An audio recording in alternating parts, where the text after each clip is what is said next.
Bonsoir et bienvenue dans cette nouvelle séance d'hypnose.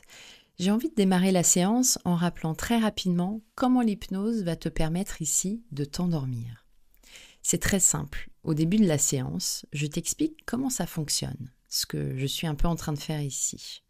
Et d'une certaine manière, cela peut déjà préparer le cerveau à rentrer dans l'expérience en suscitant de la curiosité et une sorte d'envie de voir la suite.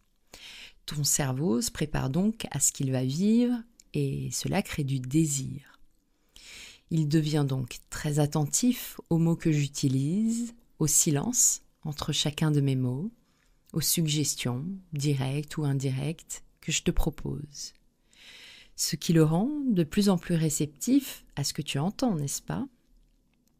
Et ce qui permet à ton corps d'adhérer et de suivre progressivement ce qu'on lui demande de faire, à savoir de rentrer dans un état où il peut se détendre, se relâcher, transiter de l'état alerte dans lequel il était peut-être aujourd'hui vers quelque chose de plus léger, plus calme, pour se préparer et comprendre qu'il est temps maintenant de ralentir au rythme que nous propose la nature, avec le soleil qui se couche et qui laisse place à l'obscurité. Cette obscurité qui envoie un signal au cerveau. Il fait noir, ça y est, il est l'heure de dormir. Pour rentrer à son rythme dans la phase d'endormissement, puis de sommeil. Voilà comment l'hypnose permet de s'endormir facilement. Et pas seulement, car ce que je te propose, en plus de l'endormissement, est de te transformer grâce à cette séance. Au fur et à mesure que tu glisses dans l'expérience, je vais à un moment donné entamer la lecture d'un classique littéraire, L'homme qui plantait des arbres, de Jean Giono, qu'il a écrit en 1953. Non choisie par hasard, cette œuvre est profondément inspirante. Elle encourage à réfléchir à notre propre impact sur le monde et incite à agir de manière positive et durable. Elle célèbre les vertus de la patience, de l'humilité et du dévouement à une cause plus grande que soi. Elle est d'ailleurs souvent inclue dans les programmes éducatifs. Ce n'est donc pas une simple lecture, mais plutôt une proposition de transformation intérieure, porteuse de changement dans la vie de tous les jours. Avant de démarrer l'histoire, tu rentres dans l'état spécifique dont je t'ai parlé, qui va être une sorte de programmation pour écouter le récit. Cette programmation va te permettre à la fois d'amplifier le processus d'endormissement, mais aussi de transformation personnelle. Ton subconscient va pouvoir choisir les enseignements qui résonnent et les intégrer profondément. Sois tranquille, chaque soir où tu le souhaiteras, tu pourras reprendre l'histoire au moment où tu te seras endormi. Et sache que pour parfaire l'expérience, tu entendras de légers sons binauraux en fond sonore pour faciliter ton processus d'endormissement et de sommeil régénérateur. Dans le cadre de cette expérience, et pour en assurer son efficacité, ce fond sonore continuera de dérouler après la lecture du récit, afin de prendre le temps pour toi d'intégrer toute la séance comme il se doit. Encore une fois, si tu dors à ce moment-là, c'est très bien. Sache qu'une part de toi enregistrera ce qu'elle sera en train de vivre, de manière inconsciente, comme on dit. Et toi, tout ce que tu as à faire, c'est de glisser dans le confort, le relâchement, comme tu pourrais glisser dans un toboggan géant en toute sécurité.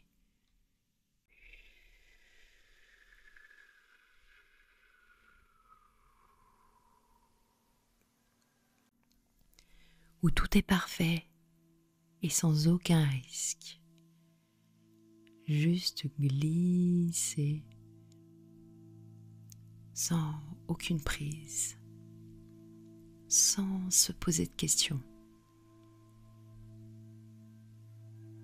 plus tu glisses dans ce tube magique, plus tu peux sentir les sensations dans ton corps.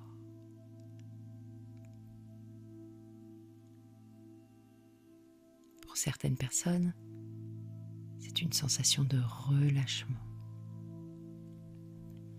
qui démarre par le bas du corps, par les pieds.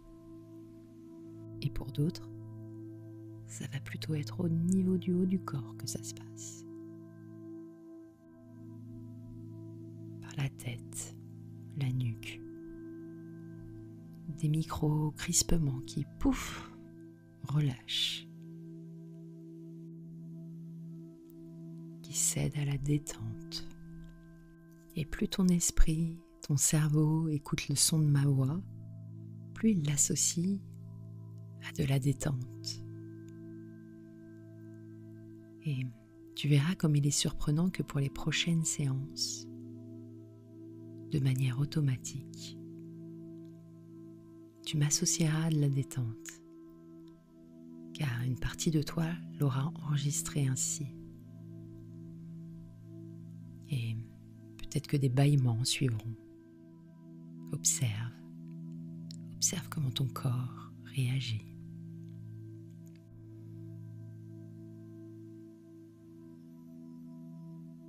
Observe la façon dont tu te prépares à écouter l'histoire. Cette histoire qui va démarrer d'ici quelques instants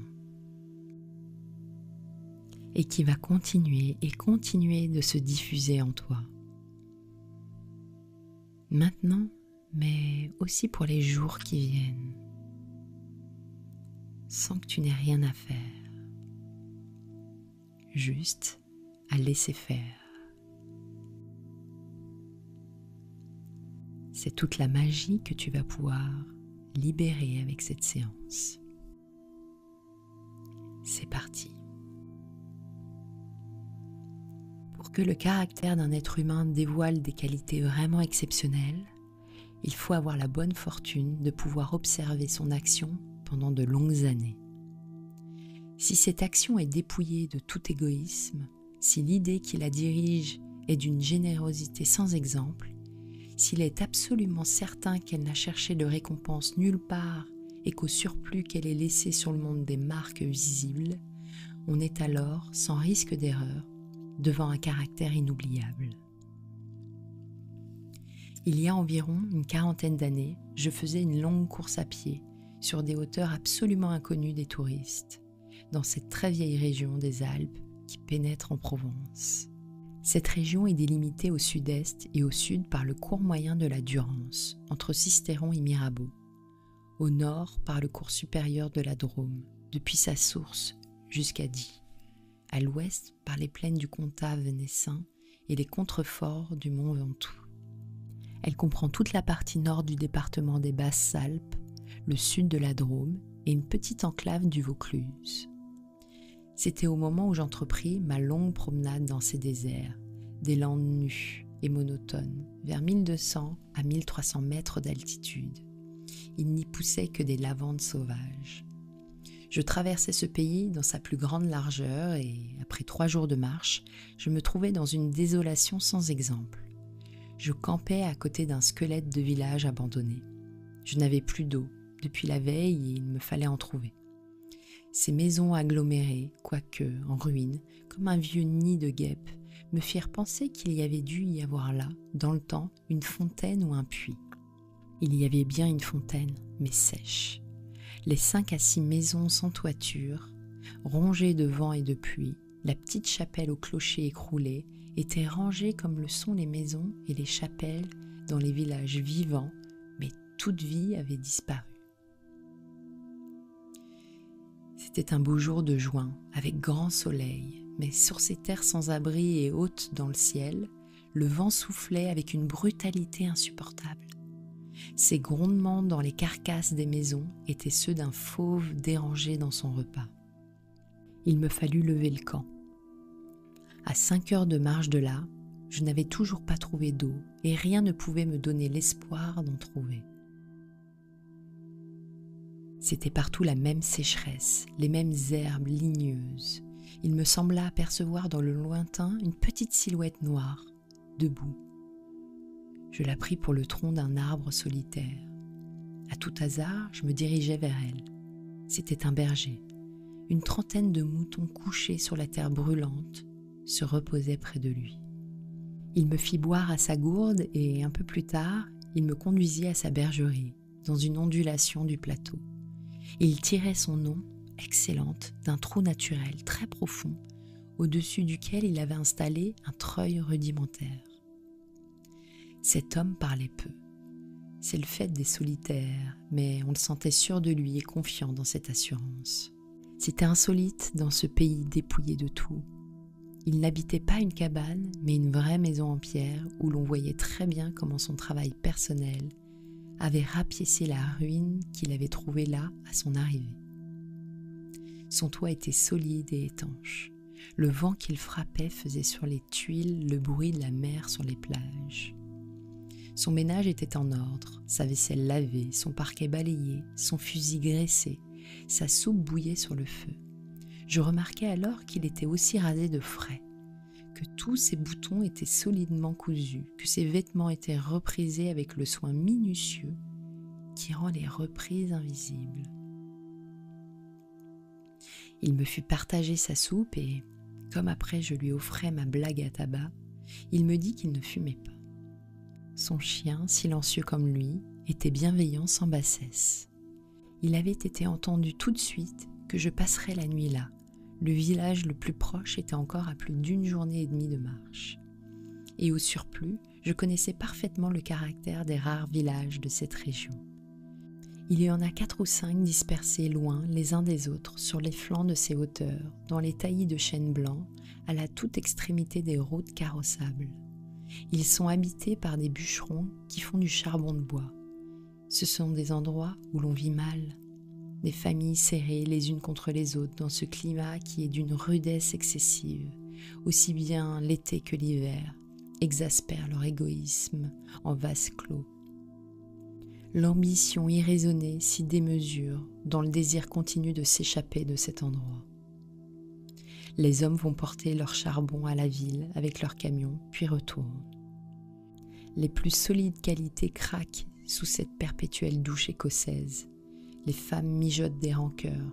Il y a concurrence sur tout, aussi bien pour la vente du charbon que pour le banc à l'église, pour les vertus qui se combattent entre elles, pour les vices qui se combattent entre eux, et pour la mêlée générale des vices et des vertus sans repos. Par là-dessus, le vent également sans repos irrite les nerfs. Il y a des épidémies de suicide et de nombreux cas de folie, presque toujours meurtrières. Le berger, qui ne fumait pas, alla chercher un petit sac et déversa sur la table un tas de glands. Il se mit à les examiner, l'un après l'autre, avec beaucoup d'attention, séparant les bons des mauvais. Je fumais ma pipe. Je me proposais pour l'aider. Il me dit que c'était son affaire. En effet, voyant le soin qu'il mettait à ce travail, je n'insistais pas. Ce fut toute notre conversation. Quand il eut du côté des bons un tas de glands assez gros, il les compta par paquets de 10. Ce faisant, il éliminait encore les petits fruits ou ceux qui étaient légèrement fendillés, car il les examinait de fort près. Quand il eut ainsi devant lui 100 glands parfaits, il s'arrêta et nous allâmes nous coucher. La société de cet homme donnait la paix. Je lui demandai le lendemain la permission de me reposer tout le jour chez lui. Il le trouva tout naturel, ou plus exactement, il me donna l'impression que rien ne pouvait le déranger. Ce repos ne m'était pas absolument obligatoire, mais j'étais intriguée et je voulais en savoir plus. Il fit sortir son troupeau et il le mena à la pâture. Avant de partir, il trempa dans un seau d'eau le petit sac où il avait mis les glands soigneusement choisis et comptés. Je remarquai qu'en guise de bâton, il emportait une tringle de fer grosse comme le pouce et longue d'environ 1,50 m.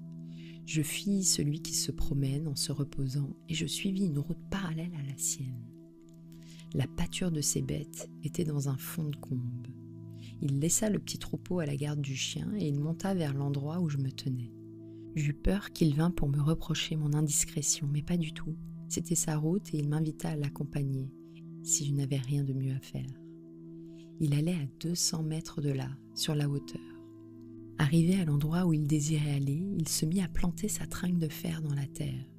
Il faisait ainsi un trou dans lequel il mettait un gland, puis il rebouchait le trou. Il plantait des chênes. Je lui demandai si la terre lui appartenait. Il me répondit que non. Savait-il à qui elle était ? Il ne savait pas. Il supposait que c'était une terre communale ou peut-être est-elle propriété de gens qui ne s'en souciaient pas. Lui ne se souciait pas de connaître les propriétaires. Il planta ainsi sanglant avec un soin extrême. Après le repas du midi, il recommença à trier sa semence. Je mis, je crois, assez d'insistance dans mes questions puisqu'il y répondit. Depuis 3 ans, il plantait des arbres dans cette solitude. Il en avait planté 100 000. Sur les 100 000, 20 000 étaient sortis. Sur ces 20 000, il comptait encore en perdre la moitié, du fait des rongeurs ou de tout ce qu'il y avait d'impossible à prévoir dans les desseins de la Providence. Restaient 10 000 chênes qui allaient pousser dans cet endroit où il n'y avait rien auparavant. C'est à ce moment-là que je me souciais de l'âge de cet homme. Il avait visiblement plus de 50 ans. 55, me dit-il. Il s'appelait Elzéar Bouffier. Il avait possédé une ferme dans les plaines. Il y avait réalisé sa vie. Il avait perdu son fils unique, puis sa femme.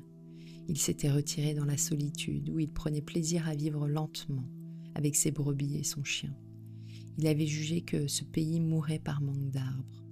Il ajouta que, n'ayant pas d'occupation très importante, il avait résolu de remédier à cet état de choses. Menant moi-même à ce moment-là, malgré mon jeune âge, une vie solitaire, je savais toucher avec délicatesse aux âmes des solitaires. Cependant, je commis une faute. Mon jeune âge précisément me forçait à imaginer l'avenir en fonction de moi-même et d'une certaine recherche du bonheur. Je lui dis que, dans 30 ans, ces 10 000 chênes seraient magnifiques. Il me répondit très simplement que, si Dieu lui prêtait vie, dans 30 ans, il en aurait planté tellement d'autres que ces 10 000 seraient comme une goutte d'eau dans la mer. Il étudiait déjà, d'ailleurs, la reproduction des êtres, et il y avait près de sa maison une pépinière issue des faînes. Les sujets qu'il avait protégés de ses moutons par une barrière en grillage étaient de toute beauté. Il pensait également à des bouleaux pour les fonds où, me dit-il, une certaine humidité dormait à quelques mètres de la surface du sol. Nous nous séparâmes le lendemain. L'année d'après, il y eut la guerre de 14 dans laquelle je fus engagé pendant 5 ans. Un soldat d'infanterie ne pouvait guère y réfléchir à des arbres. À dire vrai, la chose même n'avait pas manqué en moi. Je l'avais considéré comme un dada, une collection de timbres et oublié. Sorti de la guerre, je me trouvais à la tête d'une prime de démobilisation minuscule, mais avec le grand désir de respirer un peu d'air pur. C'est sans idée préconçue, sauf celle-là, que je repris le chemin de ces contrées désertes. Le pays n'avait pas changé. Toutefois, au-delà du village mort, j'aperçus dans le lointain une sorte de brouillard gris qui recouvrait les hauteurs comme un tapis. Depuis la veille, je m'étais remis à penser à ce berger planteur d'arbres. 10 000 chênes, me disais-je, occupent vraiment un très large espace. J'avais vu mourir trop de monde pendant 5 ans pour ne pas imaginer facilement la mort d'Elzéar Bouffier, d'autant que, lorsqu'on en a 20, on considère les hommes de 50 comme des vieillards à qui il ne reste plus qu'à mourir. Il n'était pas mort, il était même fort vert. Il avait changé de métier, il ne possédait plus que 4 brebis, mais par contre, une centaine de ruches. Il s'était débarrassé des moutons qui mettaient en péril ses plantations d'arbres. Car, me dit-il, et je le constatais, il ne s'était pas du tout soucié de la guerre. Il avait imperturbablement continué à planter. Les chênes de 1910 avaient alors 10 ans et étaient plus hauts que moi et que lui. Le spectacle était impressionnant. J'étais littéralement privé de parole et, comme lui ne parlait pas, nous passâmes tout le jour en silence à nous promener dans sa forêt.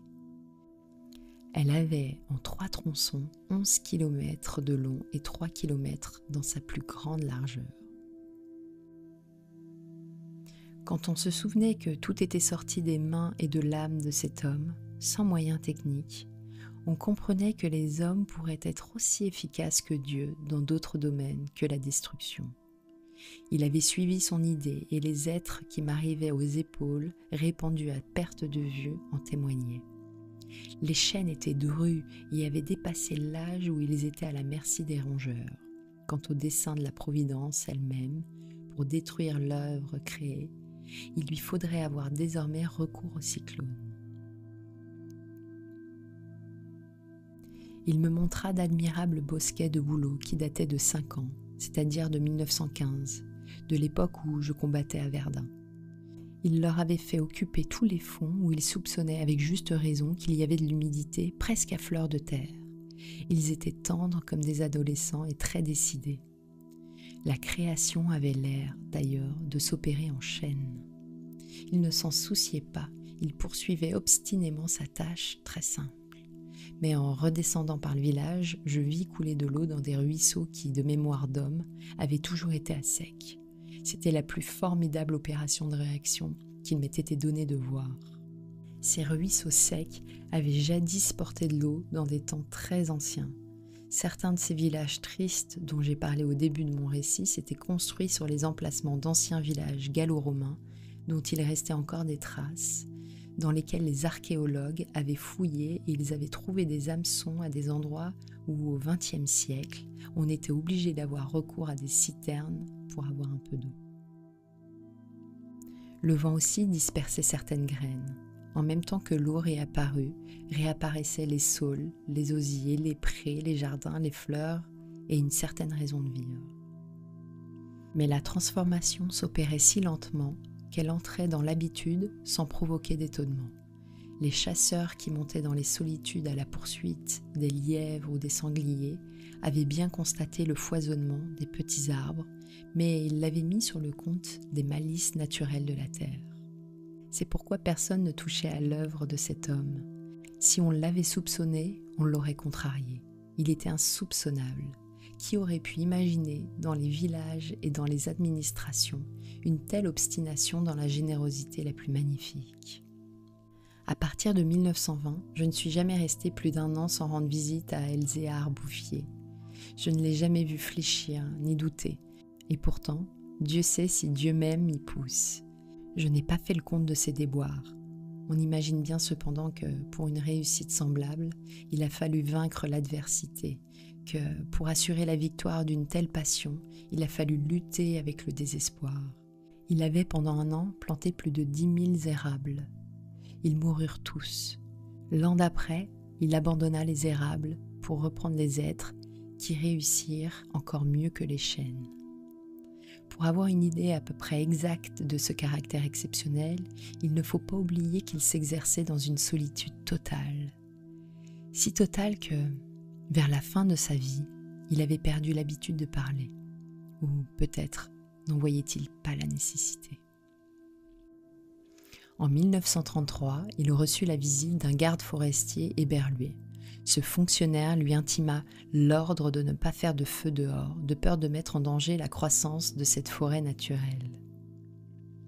C'était la première fois, lui dit cet homme naïf, qu'on voyait une forêt pousser toute seule. À cette époque, il allait planter des hêtres à 12 km de sa maison, pour s'éviter le trajet d'aller-retour, car il avait alors 75 ans, il envisageait de construire une cabane de pierre sur les lieux mêmes de ses plantations. Ce qu'il fit l'année d'après. En 1935, une véritable délégation administrative vint examiner la forêt naturelle.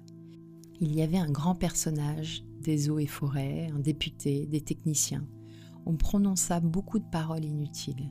On décida de faire quelque chose et, heureusement, on ne fit rien. Sinon, la seule chose utile, mettre la forêt sous la sauvegarde de l'État et interdire qu'on vienne y charbonner. Car il était impossible de n'être pas subjugué par la beauté de ces jeunes arbres en pleine santé. Et elle exerça son pouvoir de séduction sur le député lui-même. J'avais un ami parmi les capitaines forestiers qui était de la délégation. Je lui expliquai le mystère. Un jour de la semaine d'après, nous allâmes tous les deux à la recherche d'Elzéar Bouffier. Nous le trouvâmes en plein travail à 20 km de l'endroit où avait eu lieu l'inspection. Ce capitaine forestier n'était pas mon ami pour rien. Il connaissait la valeur des choses. Il sut rester silencieux. J'offris les quelques œufs que j'avais apportés en présent. Nous partageâmes notre casse-croûte en trois et quelques heures passèrent dans la contemplation muette du paysage. Le côté d'où nous venions était couvert d'arbres de 6 à 7 mètres de haut. Je me souvenais de l'aspect du pays en 1913. Le désert. Le travail paisible et régulier, l'air vif des hauteurs, la frugalité et surtout la sérénité de l'âme avaient donné à ce vieillard une santé presque solennelle. C'était un athlète de Dieu. Je me demandais combien d'hectares il allait encore couvrir d'arbres. Avant de partir, mon ami fit simplement une brève suggestion à propos de certaines essences auxquelles le terrain d'ici paraissait devoir convenir. Il n'insista pas. Pour la bonne raison, me dit-il après, que ce bonhomme en sait plus que moi. Au bout d'une heure de marche, l'idée avait fait son chemin en lui. Il ajouta « Il en sait beaucoup plus que tout le monde. » Il a trouvé un fameux moyen d'être heureux. C'est grâce à ce capitaine que non seulement la forêt, mais le bonheur de cet homme furent protégés. Il fit nommer 3 gardes forestiers pour cette protection et il les terrorisa de telle façon qu'ils restèrent insensibles à tous les pots de vin que les bûcherons pouvaient proposer. L'œuvre ne courut un risque grave que pendant la guerre de 1939. Les automobiles marchant alors au gazogène, on n'avait jamais assez de bois. On commença à faire des coupes dans les chênes de 1910, mais ces quartiers sont si loin de tout réseau routier que l'entreprise se révéla très mauvaise au point de vue financier. On l'abandonna. Le berger n'avait rien vu. Il était à 30 km de là, continuant paisiblement sa besogne, ignorant la guerre de 39, comme il avait ignoré la guerre de 14. J'ai vu Elzéar Bouffier pour la dernière fois en juin 1945. Il avait alors 87 ans.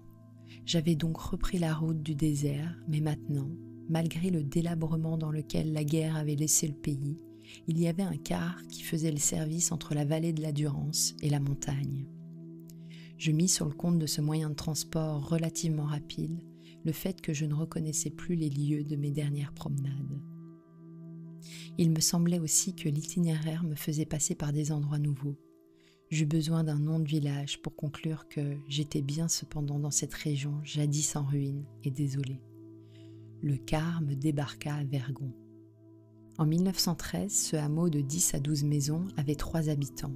Ils étaient sauvages, se détestaient, vivaient de chasse au piège, à peu près dans l'état physique et moral des hommes de la préhistoire.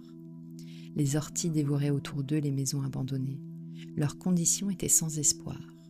Il ne s'agissait pour eux que d'attendre la mort, situation qui ne prédispose guère aux vertus. Tout était changé, l'air lui-même. Au lieu des bourrasques sèches et brutales qui m'accueillaient jadis, soufflait une brise souple, chargée d'odeurs. Un bruit semblable à celui de l'eau venait des hauteurs. C'était celui du vent dans les forêts. Enfin, chose plus étonnante, j'entendis le vrai bruit de l'eau coulant dans un bassin. Je vis qu'on avait fait une fontaine, qu'elle était abondante et, ce qui me toucha le plus, on avait planté près d'elle un tilleul qui pouvait déjà avoir dans les 4 ans, déjà gras, symbole incontestable d'une résurrection. Par ailleurs, Vergon portait les traces d'un travail pour l'entreprise duquel l'espoir était nécessaire. L'espoir était donc revenu. On avait déblayé les ruines, abattu les pans de murs délabrés et reconstruit 5 maisons. Le hameau comptait désormais 28 habitants, dont 4 jeunes ménages. Les maisons neuves, crépies de frais, étaient entourées de jardins potagers où poussaient, mélangés mais alignés, les légumes et les fleurs, les choux et les rosiers, les poireaux et les gueules de loup, les céleris et les anémones. C'était désormais un endroit où l'on avait envie d'habiter. À partir de là, je fis mon chemin à pied. La guerre, dont nous sortions à peine, n'avait pas permis l'épanouissement complet de la vie, mais Lazare était hors du tombeau. Sur les flancs abaissés de la montagne, je voyais de petits champs d'orge et de seigle en herbe. Au fond des étroites vallées, quelques prairies verdissaient. Il n'a fallu que les 8 ans qui nous séparent de cette époque pour que tout le pays resplendisse de santé et d'aisance. Sur l'emplacement des ruines que j'avais vues en 1913, s'élèvent maintenant des fermes propres, bien crépies, qui dénotent une vie heureuse et confortable. Les vieilles sources alimentées par les pluies et les neiges que retiennent les forêts se sont remises à couler. On en a canalisé les eaux. À côté de chaque ferme, dans des bosquets d'érables, les bassins des fontaines débordent sur des tapis de menthe fraîche. Les villages se sont reconstruits peu à peu. Une population venue des plaines où la terre se vend chère s'est fixée dans le pays, y apportant de la jeunesse, du mouvement, de l'esprit d'aventure. On rencontre dans les chemins des hommes et des femmes bien nourris, des garçons et des filles qui savent rire et ont repris goût aux fêtes campagnardes. Si on compte l'ancienne population, méconnaissable depuis qu'elle vit avec douceur et les nouveaux venus, plus de 10 000 personnes doivent leur bonheur à Elzéar Bouffier. Quand je réfléchis qu'un homme seul, réduit à ses simples ressources physiques et morales, a suffi pour faire surgir du désert ce pays de Canaan, je trouve que malgré tout, la condition humaine est admirable. Même quand je fais le compte de tout ce qu'il a fallu de constance dans la grandeur d'âme et d'acharnement dans la générosité pour obtenir ce résultat, je suis pris d'un immense respect pour ce vieux paysan sans culture qui a su mener à bien cette œuvre digne de Dieu. Elzéar Bouffier est mort paisiblement en 1947 à l'hospice de Banon. Bonne nuit.